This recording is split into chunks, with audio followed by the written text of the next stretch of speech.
आपको राजनीतिक तौर पे मजबूत होने की जरूरत पड़ेगी, इसलिए हम राजनीति। आप राजनीति में नमस्ते लेना चाहते हैं, तन्नी का जुगाड़ होता है, जा रहा हूँ लोगों की सेवा करने के लिए। फलाने आदमी के पल्ले कितने दाने हैं, इसका के ब्योंत है। इसका पल्ले कुछ नहीं है, उसका पल्ले कुछ नहीं है। अपने हल्के में भी लोग चाहते थे कि आप भूपेंद्र हुड्डा को ज्वाइन करो, दीपेंद्र हुड्डा को ज्वाइन करो। मैं जिस नेता के साथ जुड़ा हूँ वहां जाति पाति की कोई बात ही नहीं। बहन जी के आशीर्वाद से ही सफेदों में विधायक बनते हैं। विधायक से पहले नारियल लेके और वो पहुंच जाते हैं नारियल फोड़ने के लिए। बिहार में विकास और बात होगी, खास खास बात यह है कि मैं बड़ी बड़ी पॉलिटिकल हस्तियों के इंटरव्यू करता हूं और आज एक बड़ी शख्सियत है, युवा चेहरा है और कांग्रेस में जिसने आजकल तूफान उठा रखा है, लोगों के दिलों में एक जगह बनाई है। देवेंद्र सहरावत मेरे साथ मौजूद है। सहरावत साहब, सबसे पहले आपका स्वागत है। नमस्कार आपको रोहिला साहब। लोग राजनीति को दलदल समझते हैं, आप पढ़े लिखे इंजीनियर थे, तो क्यों लगा कि इस दलदल में आना चाहिए, इस दलदल में फंसना चाहिए, क्यों आप राजनीति में आए? ये थोड़ा सा फ्लैशबैक जाना पड़ेगा इस चीज के लिए जी। जब हम पढ़ाई पूरी करने के बाद 2013 में अपने काम धंधों में लग गए, इंजीनियरिंग करके इंजीनियरिंग के बेसिस पे अब नौकरी के बाद अपना खुद का बिजनेस किया। उसके बाद परमात्मा के आशीर्वाद से, माँ बाप के आशीर्वाद से जो है कुछ लाइफ में हासिल कर लिया।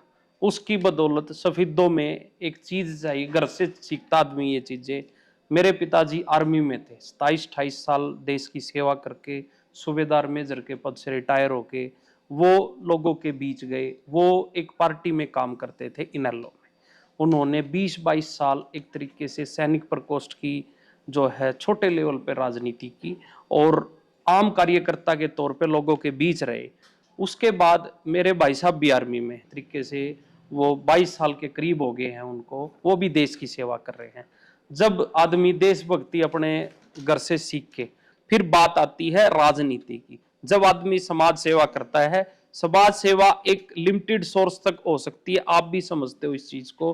भाई यदि एडमिनिस्ट्रेशन पावर आपको मजबूत चाहिए, मेरे को मान लो एसडीएम साहब से ही कोई काम है और मैं ये कहूं कि मैं एक फाउंडेशन चलाता हूं जी और मेरे पास ये एक आदमी आया, इसका काम नहीं आया, तो कोई सीरियस नहीं लेगा। आपको राजनीतिक तौर पे मजबूत होने की जरूरत पड़ेगी, इसलिए हम राजनीति में आए। एक आम धारणा होती है, भाई राजनीति में आगे लोग नमस्ते करेंगे, सेलिब्रिटी बन जाते हैं, कई लोग बड़े बड़े नेताओं के साथ संबंध हो जाते हैं और भी बहुत सारी चीजें होती हैं। आप इस बारे में क्या सोचते हैं? आप राजनीति में नमस्ते लेना चाहते हैं, सेलिब्रिटी बनना चाहते हैं, क्या है आपकी? मैं 2013 से आदमी जब अपनी पढ़ाई पूरी करने के बाद एक प्रोफेशन के टाइम में जाता है, पैसे कमाता आदमी।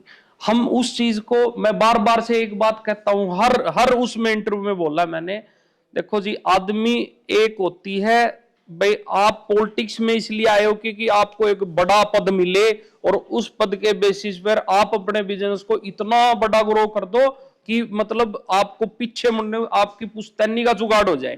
पर हम इस चीज को लेकर नहीं आए हैं। जो काम करते हैं उससे इस्तीफा दे के आया हूं।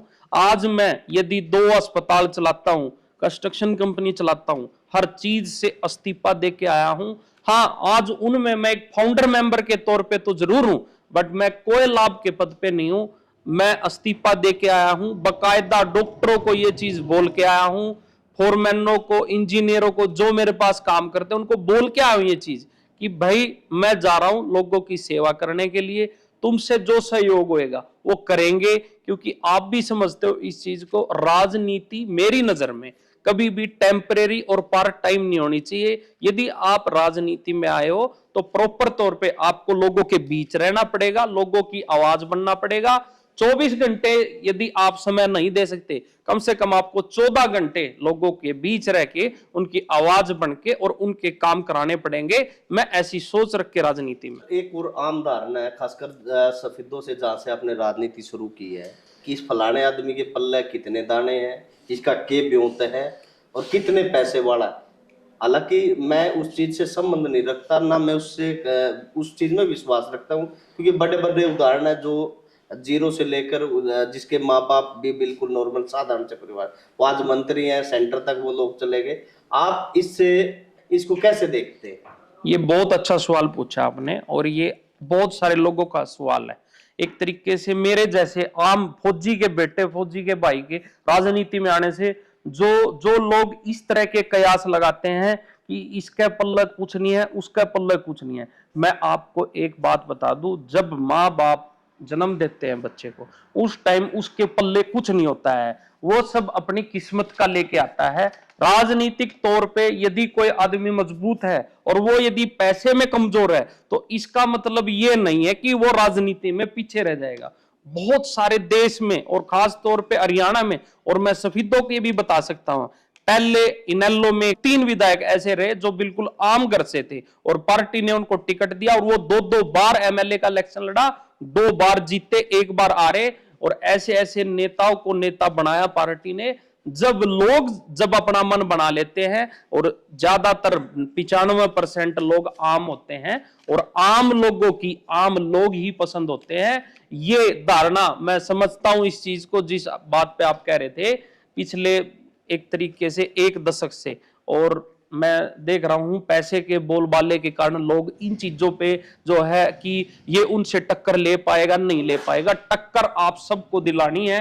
जब आप सब मन बना लोगे तो कोई चीज नामुमकिन नहीं होती। और मैं जिस नेता के साथ मैं लगा हूं, बहन कुमारी सैलजा जी, वो अपने आप में एक सबसे बड़ा एग्जाम्पल है। एक गरीब परिवार में जन्म लेके और आज वो उस पद तक हैं जिसमें देश के 10 आदमी बैठते हैं, उस कमेटी में वो बैठती हैं। मैंने उन नेताओं के साथ कांग्रेस पार्टी को ज्वाइन किया है जो खुद एक आम घर से शुरुआत करके और आज बड़े पद पे हैं। एक और बात जो है, जैसे आपने सैलजा का जिक्र करा, अपने हल्के में लगभग 40,000 के आसपास मतदाता जाट समाज से आते हैं, आप भी उसी समाज से आते हो। आज जो ज्यादातर जो जाट वोटर है हरियाणा को, वो भूपेंद्र हुड्डा के पक्ष में है, उनके साथ है। हम अपने हल्के में भी लोग चाहते थे कि आप भूपेंद्र हुड्डा को ज्वाइन करो, दीपेंद्र हुड्डा को ज्वाइन करो, लेकिन आपने कुमारी सैलजा को चुना। आपको नुकसान भी हो सकता है, ऐसा आपने क्यों सोचा? जी, ये बहुत अच्छा सवाल है आपका। और मेरे को, मैं ज्यादा नहीं कहता, जब पार्टी में मैंने ये डिसीजन लिया, और डिसीजन लेने से पहले भी अपने साथियों से जब सलाह मशवरा करे भाई हमें क्या करना चाहिए राजनीतिक तौर पे मजबूती पाने के लिए, तो ये चीज ज्यादातर लोगों की यही राय थी कि हमें वहां जाना चाहिए, उस कुनबे में जाना चाहिए। मैंने अपने बेटे पे, आप एक बात का विश्वास रखना, क्योंकि राजनीतिक तौर पे मैं अपना काम धंधा सब छोड़ के राजनीति में आया हूं, तो मैंने भी तो कुछ सोचा होगा कि भाई मेरे को किस नेता के साथ जाके कितनी जल्दी काम एक तरीके से लोगों के मैं कर पाऊंगा। मैं आपको एक बात बता दूं, मैं जिस नेता के साथ जुड़ा हूं वहां जाति पाति की कोई बात ही नहीं होती। वहां पे सभी समाजों की, 36 बिरादरी की, सभी जातियों की, सभी धर्मों की, एक तरीके से मैं बहन जी के साथ 16 जनवरी को जुड़ा था, और मैं बहन जी से कई बार मिल चुका हूं, बहुत प्रोग्रामों में जा चुका हूं। वो सफीदो भी आई थी महिलाओं को सम्मानित करने के लिए। हमने एक चीज बहन जी में देखी है, भाई वहां पे जाति पाति की बात ही नहीं होती, वहां तो सिर्फ बात होती है महिला पुरुष की, और एक तरीके से सभी समाजों की बात होती है। और मैं जिस समाज से बिलोंग करता हूं, देखो सबको अपने समाज पे घमंड होता है। हाँ, मेरे को घमंड है, मैं जाट जाति में पैदा हुआ, और जाट होने पे मेरे को घमंड भी है इस चीज का। पर दूसरी जाति से बैर भाव रखना और दूसरी जाति की बात नहीं करना, क्योंकि नेता और राजनीतिक और समाज सेवी आदमी वो किसी एक जाति में नहीं बांध सकते आप उसको, वो सभी जातियों का होता है। और हमने तो ये लक्ष्य भी रखा है, बहन जी का आशीर्वाद रहा, और पिछले, आप पत्रकार हो आपको ज्यादा पता है, बहन जी के आशीर्वाद से ही सफीदों में विधायक बनते आए हैं, और अगली बार भी बहन जी का एक तरीके से आशीर्वाद रहेगा तो सफीदों में कांग्रेस का परचम लहराने वाला है। 16 जनवरी को आपने कांग्रेस सैलजा के नेतृत्व में ज्वाइन करी, और आज लगभग 8 अप्रैल है। अगर इस लगभग 3 महीने में अगर देखें तो इस सफर को कैसे देखते हैं? लोग सालों लग जाते हैं, लोग आज तक पहले दूसरे तीसरे नंबर की लड़ाई लड़ते हैं। आज आपको टिकट के विकल्प के तौर पर भी देखा जाता है कि इनको अगर नहीं मिलती तो आप भी एक बड़ा विकल्प, आपके विषय में भी पार्टी सोच सकती है। मैं वही कह रहा था, पॉलिटिक्स यदि आप पार्ट टाइम सोच के आए हो कि ठीक है हो जाएगा तो ठीक है, ना तो अपना काम करेंगे। मैं इस तरीके की सोच रख के नहीं आया हूं। मैं पॉलिटिक्स में आया हूं तो परमानेंट तौर पे पॉलिटिक्स में जब तक हूं, आपको ऐसे ही गांव में, चौपाड़ों में, लोगों के बीच, लोगों के द्वारों पे ऐसे ही हमेशा नजर आऊंगा। चाहे मेरे को बहन जी किसी पद पे बिठाए या ना बिठाए, मैं लोगों के बीच रह के स्वास्थ्य और शिक्षा पे जो हमने विजन बनाया है, एक अपना मोटिव रखा, एक आदमी का मोटिव होना चाहिए कि आप हल्के में क्या काम करना चाहते हो। मेरा लक्ष्य है शहीदों के सरकारी अस्पताल में वो सभी सुविधाएं हो, कम से कम basic ultrasound, CT scan, MRI, एक ऐसी सुविधा है जो हर बेड पे इंफ्यूजन पंप हो, ऐसा अस्पताल शहीदों को मिले। एक मेरा पहला मकसद ये है। दूसरा, सरकारी स्कूलों में किन के बच्चे पढ़ते हैं, गरीब परिवारों के बच्चे पढ़ते हैं, उनको भी एक तरीके से स्कूल में वो सब जब सुबह जाए तो प्राइवेट वाले बच्चे जब उनकी छुट्टी हो तो उनको ये महसूस ना हो कि हम तो सरकारी में पढ़ते हैं या प्राइवेट में पढ़ते हैं। ये बसों में जाते हैं, इनको वहां पे वाटर कूलर का पानी मिलता है और हम वहां पे नलकूप का गर्म पानी पीते हैं। ऐसी हमने दो चीजों पे अपना काम करने का सोचा भी है और आप सब देखते भी हो 3 महीने से कम का टाइम हुआ हमें, और हम अपनी जी तोड़ मेहनत से लोगों के बीच, और अब तक 10 गांव में घर घर जा चुका हूं, लोगों से मिल चुका हूं। लोग, एक बात आपको मैं बताना चाहूंगा, आप भी इस चीज को जानते हो, लोग इस बार बदलाव चाहते हैं, नए को चाहते हैं।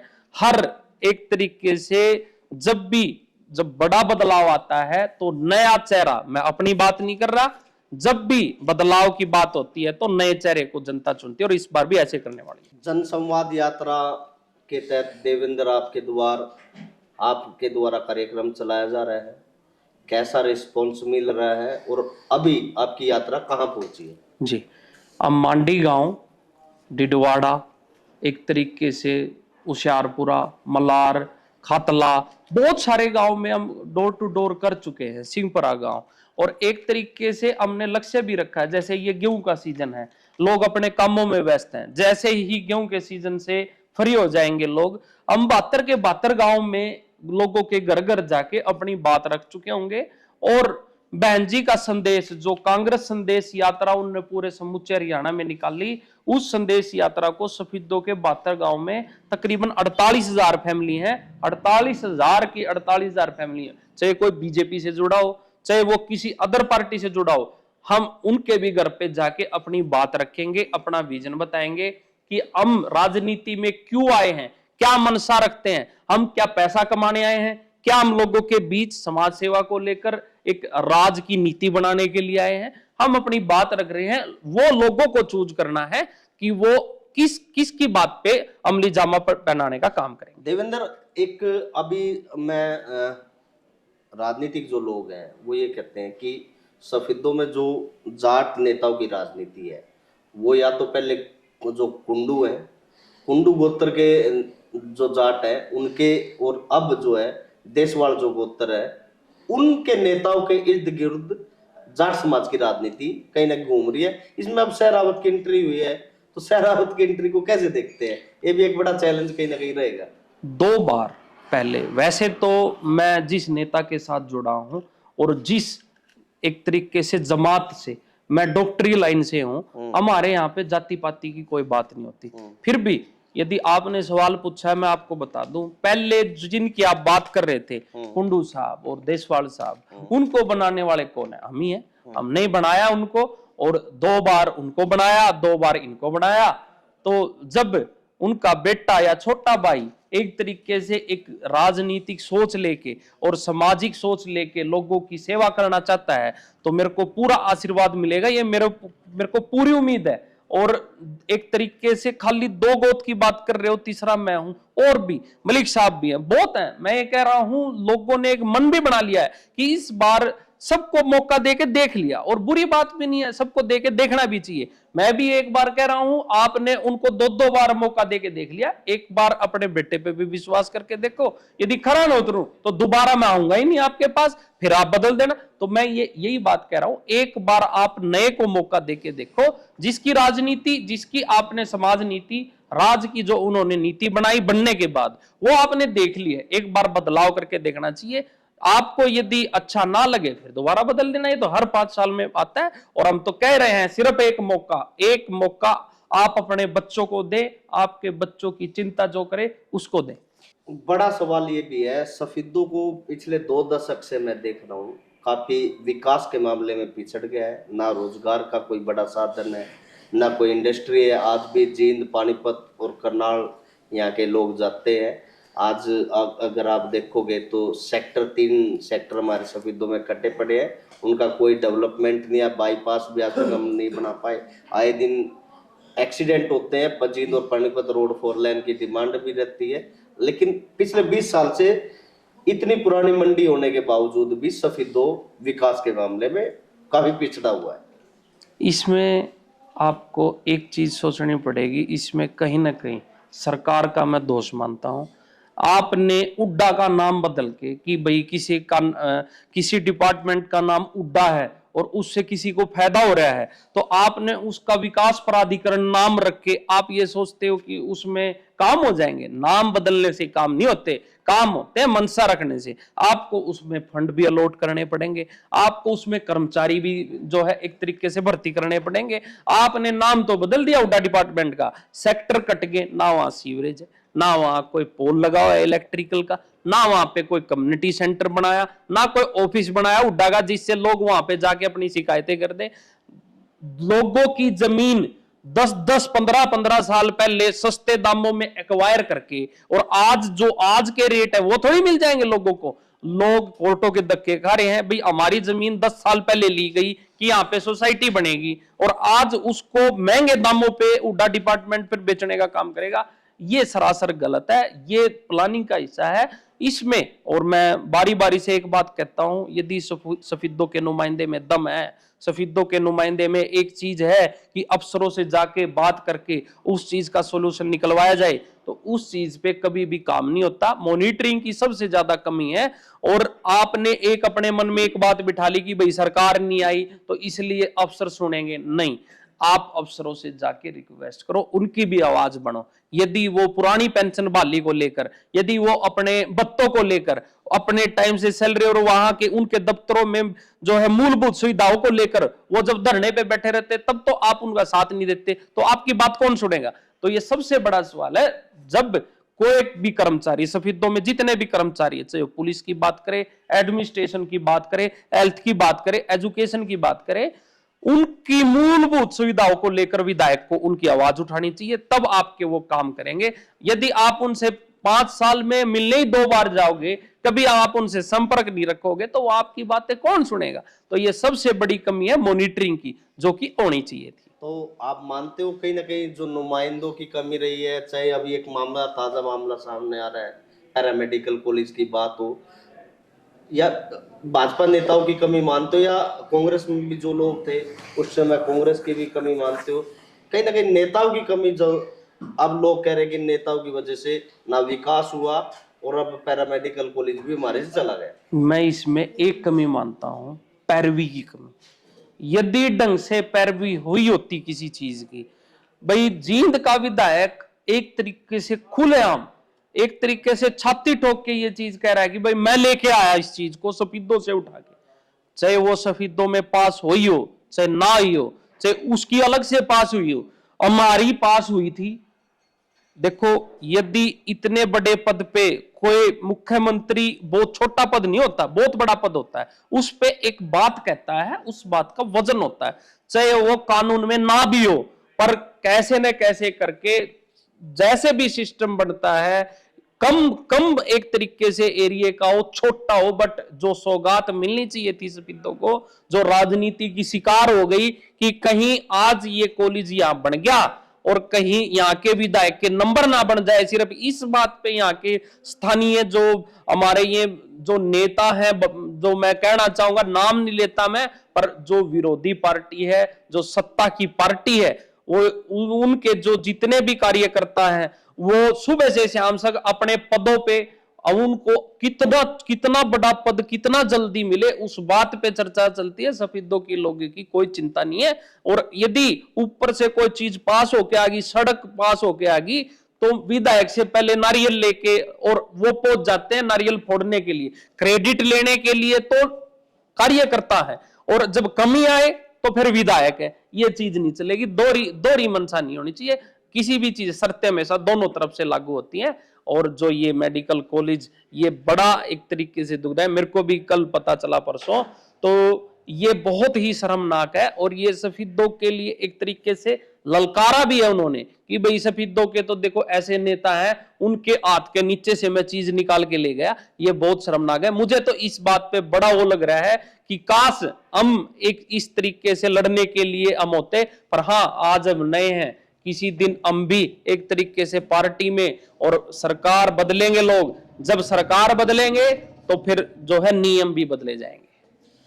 ये थे हमारे साथ अपनी बेबाक राय रखने वाले युवा चेहरे देवेंद्र सहरावत, जिन्होंने साफ तौर पर कहा पैरामेडिकल जो कॉलेज है वो सफेदों के लोगों की आवाज थी। उसको प्रदेश के मुखिया, या यूं कहिए कि मुख्यमंत्री एक किस्म से राजा होता है प्रदेश का, उसके द्वारा जो घोषणा की गई उस घोषणा पर उसे खरा उतरना चाहिए। देवेंद्र जी, आप हमारे साथ जुड़े, आपका बहुत बहुत शुक्रिया, बहुत बहुत धन्यवाद। नमस्कार।